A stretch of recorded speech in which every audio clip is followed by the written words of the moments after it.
नमस्ते दोस्त। America Iran युद्ध सही मायने में अब एक रियल टाइम एडवेंचर बन गया है। इसराइल काफी हद तक पर्दे के पीछे चला गया है। अब अमेरिका और ईरान मुख्य रूप से पर्दे के सामने हैं।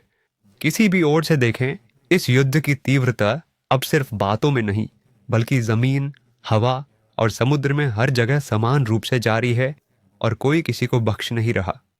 आज डोनाल्ड ट्रंप ने अपने ट्रुथ सोशल पर बताया है कि उन्होंने दूसरे लापता पायलट को बचा लिया है, और पहले पायलट को कल ही बचा लिया गया था, ऐसी घोषणा उन्होंने की थी।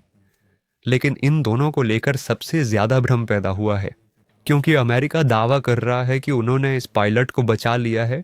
ठीक उसी समय ईरान कह रहा है कि अमेरिकी पायलट उनकी कैद में है और उनके पास फुटेज भी है।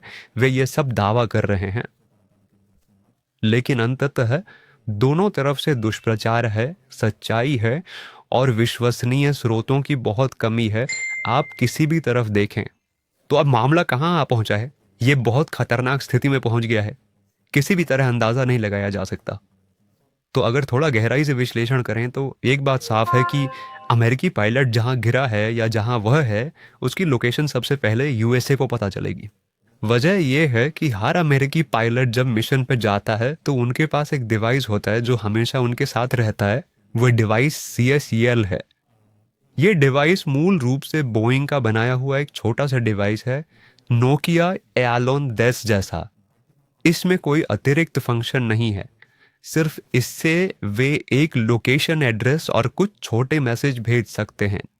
कोई आवाज या ध्वनि नहीं, और कुछ भी नहीं भेज सकते। ये सैटेलाइट फोन है, इसीलिए डेटा ट्रांसफर की सीमाएं बहुत है। इस डिवाइस से वह अपने कमांड को बता सकता है कि वह कहाँ और कैसा है, और दुश्मन की निगरानी तुरंत कमांड को इस सैटेलाइट डिवाइस से बता सकता है। तो जब अमेरिका ने कहा कि उनके पास पायलट की लोकेशन है और वे सर्च एंड रेस्क्यू ऑपरेशन चला रहे हैं, मतलब वे जानते हैं पायलट कहाँ है, और अमेरिकी military grade satellite pin point सटीकता से ट्रेस कर सकते हैं। अब समस्या यह है कि यह पूरी तरह दुश्मन का इलाका है, जो मूलतः ईरान है। मतलब ईरान ऐसी जगह है जहां रेस्क्यू ऑपरेशन इतना आसान नहीं, जैसा ट्रंप ने कहा कि 24 घंटे में 2 पायलटों को वे यहां से रेस्क्यू कर ले गए। ये एक फिल्म जैसा है, फिल्म की तरह ही बात कही गई है, लेकिन वास्तविकता फिल्म जैसी नहीं है। हम साफ तौर पर देख रहे हैं कि यूएसए का फाइटर जेट, मिलियन डॉलर के फाइटर जेट और अटैक हेलीकॉप्टर नष्ट हो गए हैं।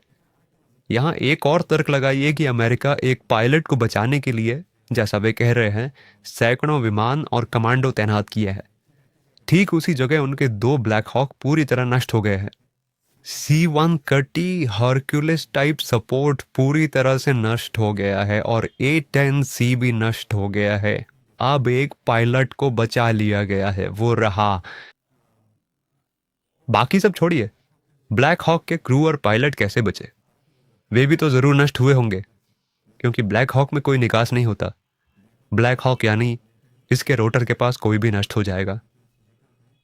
तो उस विनाश की बात नहीं है। मतलब तर्क से सोचें तो हेलीकॉप्टर क्रैश होने पर बचने की संभावना बहुत कम, एकदम दुर्लभ होती है। और अगर कोई रिहा होता है तो वह गंभीर रूप से घायल ही मिलेगा। और दुश्मन के इलाके में ऐसे गिरने के बाद जब कोई कहता है कि उनकी कोई कैद नहीं है, यूएसए का कोई सैनिक दुश्मन के इलाके में फंसा नहीं है और वे सभी को बचा पाए हैं, निश्चित रूप से यह प्रोपेगेंडा है। और वह प्रोपेगेंडा मुख्य रूप से डोनाल्ड ट्रंप सबको बता रहे हैं। लेकिन साफ तौर पर ईरान की तरफ से भी कोई स्पष्ट संदेश